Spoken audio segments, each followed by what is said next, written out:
Seguimos en esta tercera edición del Ford Summit Real Estate. Tenemos el placer de estar con el Ministro de Desarrollo Territorial y Hábitat de la Nación, Jorge Ferraresi. Muchas gracias por estar acá con nosotros. No, gracias a ustedes por la invitación. Sabemos que son semanas complicadas, por eso valoramos aún más su presencia acá. Sí, la Argentina tiene todas las semanas complicadas, pero bueno, tratamos de salir de esas semanas complicadas y empezar a tener certeza, certidumbre, digo, un país previsible. Ministro, ¿cuál es la primera reflexión sobre la situación y las consecuencias económicas y sociales que tiene el déficit habitacional post-pandemia? ¿Qué balance se puede hacer? La verdad que es un déficit previo a la pandemia. Sí, claro. La pandemia ha profundizado, se estima un déficit de más de 2,5 millones de viviendas faltantes en la Argentina, digo, con una característica particular, ¿no? Porque no solo que no se hicieron, sino que se abandonaron. En el año 2015 quedaron 11.000 viviendas de los desarrollos urbanísticos por crear, sin entregar y sin terminar, y 55.000 viviendas de los planes federales. O sea que arrancamos de ese lugar. A partir de ese lugar, digo, por primera vez en la Argentina hay un ministerio que se ocupa de la temática, a partir de la decisión del presidente Alberto Fernández, y la definición es poner casa propia como un derecho de clase social ascendente, que genere la posibilidad de los argentinos de tener su vivienda, generar trabajo, y en ese trabajo generar recursos del Estado que los aplica a partir de una herramienta que para nuestro caso es el banco hipotecario, donde las cuotas tengan previsibilidad a lo largo del tiempo. ¿Cuántas viviendas planifican poder otorgar o incentivar en el corto plazo, en esta post-pandemia? Nosotros ya entregamos 20.000 viviendas en pandemia, estamos entregando la vivienda número 30.000 a fin de año. Nuestro plan de obras son 264.000 viviendas en la primera gestión del presidente Alberto Fernández. Y como decía, un desafío que sea una política de Estado. Por una política de Estado, 75.000 viviendas por año, que en lo largo de 14, 15 años sería un problema estructural resuelto en la Argentina, a partir de este concepto, como decimos, inversión del Estado. Y esto tiene que ver con toda inversión pública. Y aspiramos a que el sector privado y el sistema financiero empiece a tener herramientas distintas. Hubo una buena noticia, hace 15 días el Banco Nación empezó a ofertar créditos para refacciones a tasas muy accesibles. La verdad que eso nos pone a partir de nosotros haber entregado ya más de 100.321 créditos para refacciones a tasa cero, con la fórmula de devolución hogar, que el que activa es el coeficiente de variación salarial, y después distintos programas con sindicatos, con universidades, tenemos un programa de casa activa para abuelos, para adultos mayores en coincidencia con PAMI, donde PAMI hace todo lo que tiene que ver con la atención de lo activo de los adultos mayores, y son casas en comodatos, 100 proyectos en toda la Argentina, 3.200 viviendas rurales con la provincia para generar arraigo, para generar desarrollo rural en cada una de las provincias. Y después trabajamos muy fuerte con los gobiernos locales, provincias, municipios, donde tenemos ya lanzadas convenios por más de 70.000 viviendas y ya en ejecución cerca de 12.000, y en proyectos y a corto plazo antes de fin de año más de 37.000 en ejecución. En la mayoría de los casos son, por supuesto, créditos muy blandos, donde el Estado juega un rol fundamental para poder garantizar ese acceso. En un contexto de finanzas públicas tan complejo, digamos, ¿no?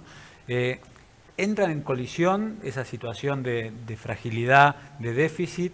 ¿Hasta qué margen se puede generar estos incentivos sin que el costo no se refleje desde otro lugar, ¿no?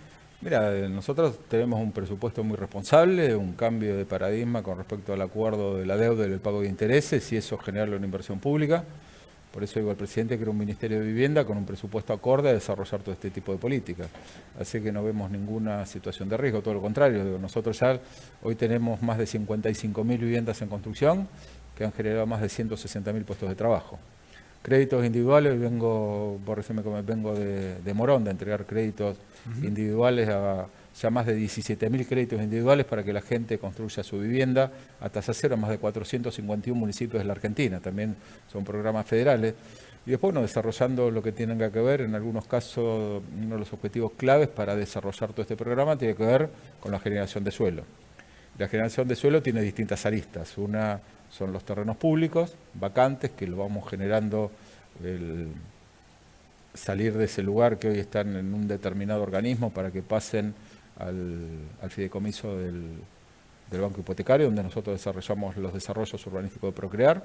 Ya tenemos más de 12.000 viviendas en proceso de licitación. Vamos a llegar a fin de año a más de 22.000 y estaremos a mitad del año que viene en 30.000 viviendas de desarrollos urbanísticos con inversión. Y después lo otro que hemos hecho, una licitación de tierra donde hubo privados que ofertaron el tema de tierras. Estamos en negociaciones para generar suelo por más de 7.000 viviendas.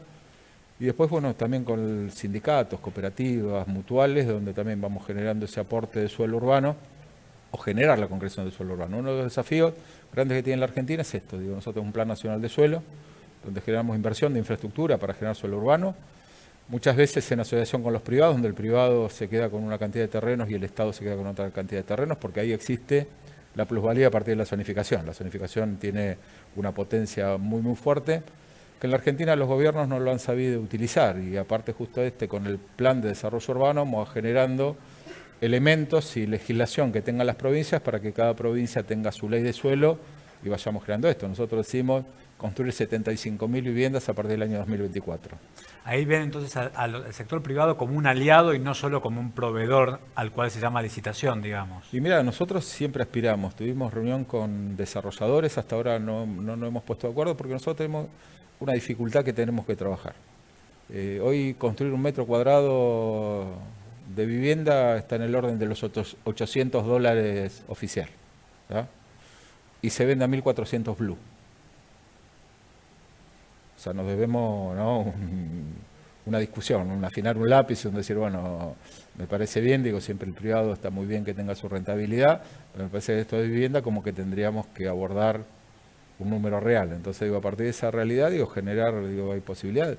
Y después también las oportunidades que dan los gobiernos locales a partir del desarrollo del uso del suelo para que los privados también inviertan. Por eso también trabajamos con legislaciones, con todas las provincias, para que las provincias generen suelo urbano, donde los privados tengan su posibilidad de desarrollo, pero también el Estado tenga su territorio como para poder desarrollar. Ejemplo, la provincia de Buenos Aires tiene la ley de hábitat del año 2014, la provincia de Buenos Aires ha generado muchos barrios cerrados.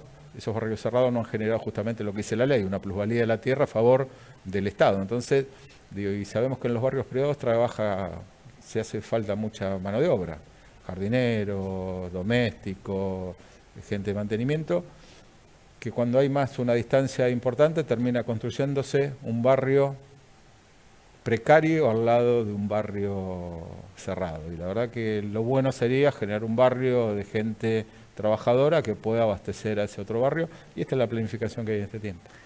¿Qué obstáculo hay cuando se generan algunos barrios en terrenos que estaban efectivamente desocupados, pero que finalmente termina siendo por la localización geográfica una solución al tema de vivienda, pero un problema en la vida cotidiana, porque no es lo mismo, digamos, cuando no hay tanto acceso al transporte público, tanto acceso tienen que ir a trabajar y recorrer grandes distancias, finalmente tienen su vivienda en un lugar que antes no tenían y lo valoran, pero en la vida cotidiana es una complicación. Es un tema que están atendiendo. Y por eso digo, todo lo que tiene que ver con planificación tiene que ver con el desarrollo, tiene que ver con lo productivo y tiene que ver con el transporte y con la conectividad. O sea, la pandemia nos puso, ¿no?, en contexto que la conectividad es una de las herramientas clave.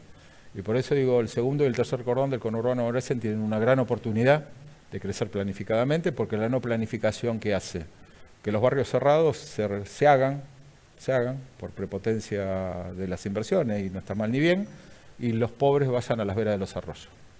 Entonces digo, genera esa planificación, que dé igualdad de oportunidades, que haya mucho desarrollo de inversión privada, y por eso digo, el segundo y tercer cordón, a partir de la autopista Juan Domingo Perón, de la ruta C, de la circunvalación, del transporte de ferrocarriles, que empieza a tener actividad y reactivación de ferrocarril en lugares de la Argentina, en el interior de la Argentina. Eso nos va a permitir tener la posibilidad y generar arraigo. Digo, nosotros tenemos que generar arraigo. Hay provincias que tienen la misma cantidad de habitantes de hace 60 años. Entonces, digo, la verdad que entonces uno se pregunta, en una provincia que hace 60 años que tiene la misma cantidad de habitantes, ¿hago viviendas o no hago viviendas? Y uno tiene que hacer, porque hay que generar arraigo. Ahora hay que generar las condiciones productivas para que ahí tenga la oportunidad de poder desarrollarse, y ese es el camino por el cual vamos. Ministro, me quedó picando la respuesta anterior cuando hablaba de con los desarrolladores. Estamos conversando, pero a veces cuando miramos con la lupa los márgenes, nos cuesta más ponernos de acuerdo. Seguramente los desarrolladores van a decir sí, pero los que ponemos todo el riesgo en un país como este somos nosotros. Por eso, ¿cómo vemos los márgenes con esa lupa? No, está bien, pero digo, es una cuestión de credibilidad. O sea que cuando yo entrego los créditos ya te dije hoy pasamos los 17.000 y vamos a llegar a fin de año a más de 34.000. La primera pregunta que yo le hago a todos, dice, ¿ustedes creían? Ninguno creía. Ninguno creía. Entonces se anotaron y hoy tienen el crédito. Y son créditos, son inscripciones que quedan abiertas permanentemente.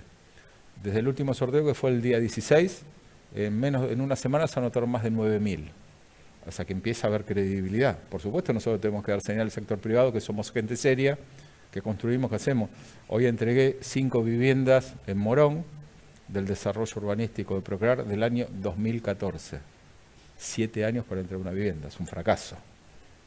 Nosotros aspiramos que todos los desarrollos urbanísticos tengan plazo durante 1 año, 1 año y medio y entregar todas las viviendas juntas. Aparte, imagínate el deterioro que tiene una casa que está cerrada 7 años. ¿No? Cualquiera, uno se va de su casa 2 meses, viene y encuentra el deterioro, imagínate 7 años, ¿no? El tema filtraciones, rajadura, los artefactos que ya no funcionan, genera toda una problemática que es reparar una por una y poner en funcionamiento y en servicio una por una. Así que aspiramos a esto, nosotros creemos mucho todo lo que tiene que ver con desarrollo del Plan Nacional de Suelo. Muchos municipios de muchas provincias trabajan con el privado en esta cuestión, en generar la plusvalía, generar la inversión de servicios y que haga muy buen negocio el privado y que el Estado tenga posibilidad de desarrollar su política pública de vivienda. ¿Y Grabois los corre por izquierda? No, no, de ninguna manera. Decía, la realidad es una sola siempre, no hay izquierdas y derechas. Hay que resolver cuestiones estructurales. Las cuestiones estructurales necesitan del Estado, necesita de la actividad de los privados, necesita de recursos. Por eso también es cierto, a mi ministerio vienen todos los ministros de todas las provincias, los gobernadores de todas las provincias, los intendentes de todos los municipios, de todos los colores políticos, absolutamente todos, y todos quieren hacer vivienda.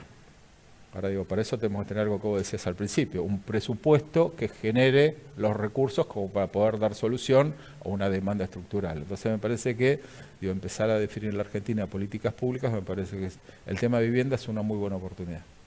¿En qué estado está el proyecto que se habló en su momento de cobrar un impuesto adicional a las viviendas desocupadas en la ciudad de Buenos Aires?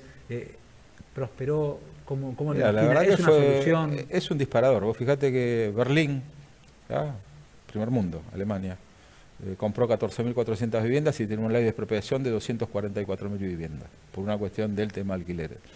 Yo creo que las leyes nacionales en una Argentina tan heterogénea no tienen sentido. Me parece por eso, cuando hablamos de Plan Nacional de Suelo, trabajamos con cada jurisdicción, con cada provincia, para que cada provincia, de acuerdo a su característica, a su posibilidad de crecimiento, el tema de cómo generar densidades, cómo generar lo que hablabas hoy, transporte, donde hay ciudades muy consolidadas, hay que trabajar en aumentar la densidad, porque el transporte, la infraestructura tiene un costo muy importante, entonces se genera este tipo de cuestiones. Nosotros creemos en que ese fue un disparador para generar un debate, y es un debate que está en todo el mundo. Fíjate, te doy un ejemplo, Berlín, Alemania, primer mundo, que avanza sobre esta cuestión.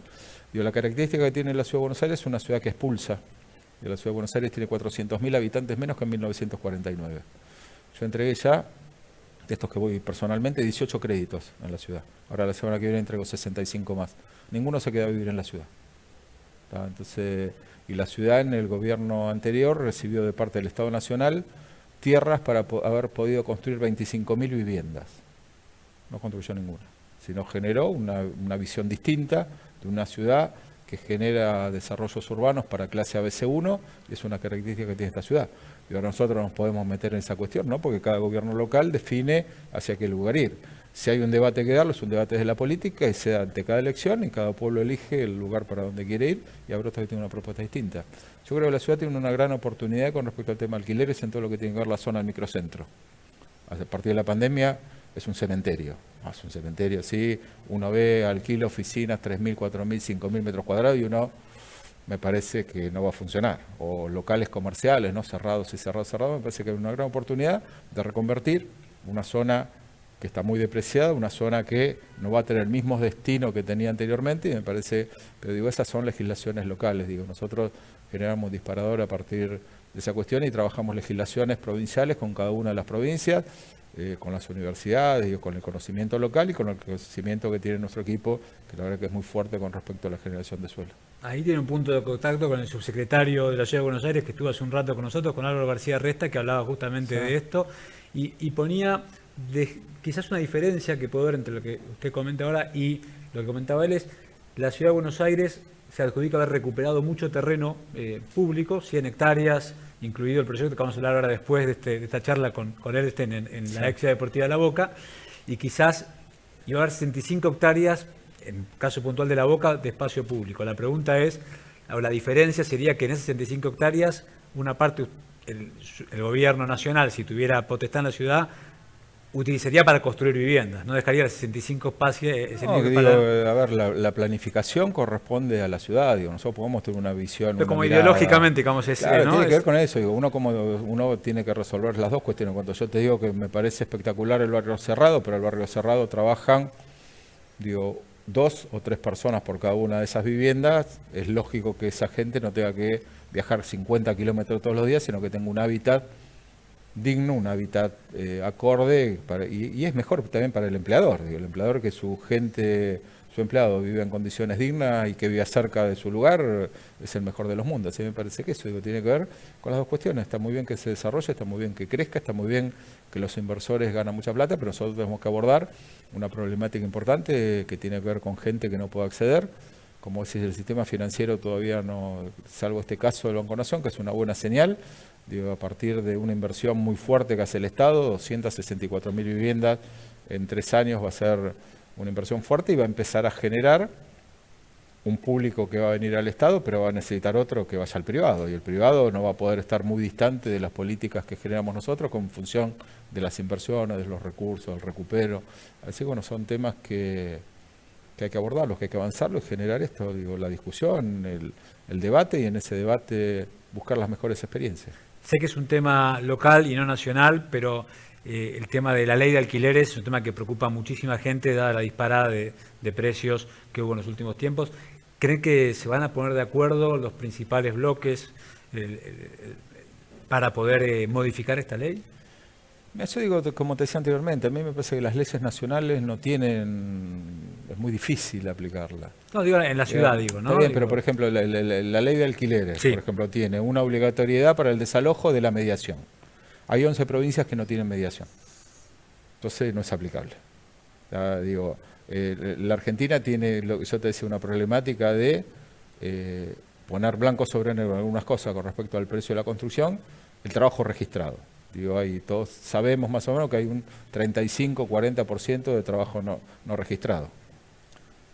Ley de alquileres, o inscripción en la FIP, se estima 2,5 millones de inquilinos. Podría haber denunciado el inquilino como el propietario. Se inscribieron 220.000. O sea que hay 2.300.000 que no han tomado nota de que hay una ley. ¿Ya? Entonces digo, trabajar en darle viabilidad a esta cuestión. Estamos pensando, bueno, yo creo que la mejor de las políticas es generar, y algunos no están de acuerdo, pero disminuir la demanda, y la demanda se disminuye en la medida que nosotros tengamos viviendas que sean accesibles para este crédito. Los créditos que nosotros entregamos para construcción, yo soy de Avellaneda, nosotros construíamos arriba de la casa de los viejos o al fondo. Digo, y la mayoría de los créditos que entregamos son con esas características, construir en un terreno que comparten con alguien, esa tasa cero, y el crédito lo empiezan a pagar una vez que la vivienda terminó. O sea, tampoco le complica tener el alquiler, porque la dificultad, el que alquila y el que tiene que mudarse, tiene que ver con pagar 2 cosas al mismo tiempo. Es un crédito que se empieza a pagar una vez que se muda. Entonces, digo, generar este tipo de políticas me parece que va a generar, y siempre generar los ámbitos de debate. Digo, hay 2 universos, inquilinos y propietarios.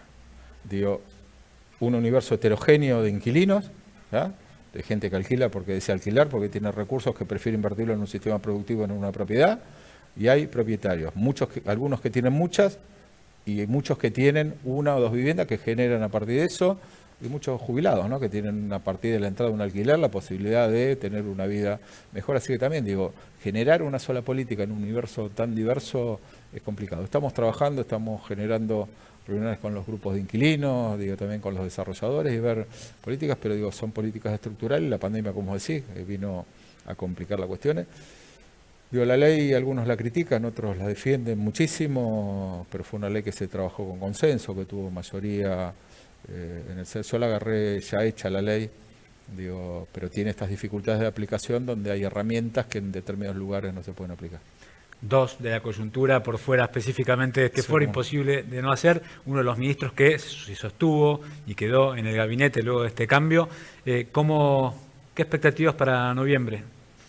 Y las expectativas siempre es, o sea, uno tiene una derrota electoral y la expectativa es modificar esa derrota electoral. Así que bueno, trabajar y poner en visibilidad todo lo que fue capaz de hacer este gobierno en tiempos de pandemia. Y ya empezar, digo, uno no gana las elecciones por lo que hizo, sino por lo que va a hacer. Entonces, digo, generar propuestas a futuro que tenga que ver con esto de la posibilidad de acceder el plan de vivienda como una herramienta clave, la obra pública, generar trabajo, digo, generar que la gente tenga un salario y con ese salario le permita poder vivir de manera digna.